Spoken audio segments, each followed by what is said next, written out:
Élue Miss France en 2005, Cindy Fabre a tracé un parcours impressionnant depuis son sacre.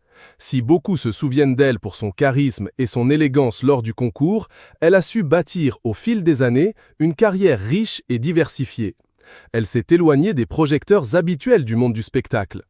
Après avoir dirigé le concours national Miss France du 30 août 2022 au 22 janvier 2025, elle n'a pas abandonné ses ambitions professionnelles.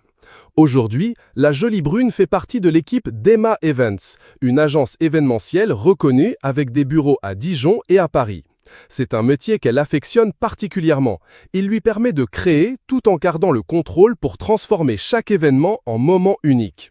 Ce lundi 30 juin 2025, Cindy Fabre a pris la parole sur Instagram pour partager les coulisses de sa dernière mission, orchestrer un mariage d'exception. Mon métier, il m'avait terriblement manqué. Aussi stressant que passionnant.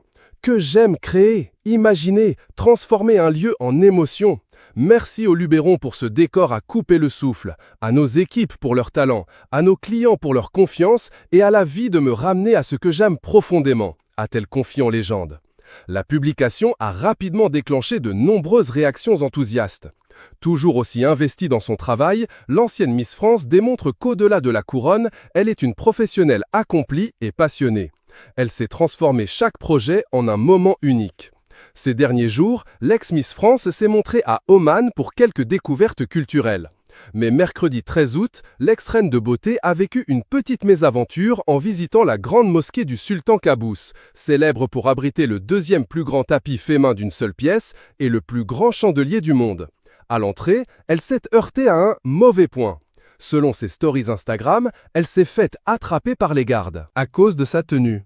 Je pensais qu'une chemise longue conviendrait pour visiter la mosquée. Elle était trop transparente.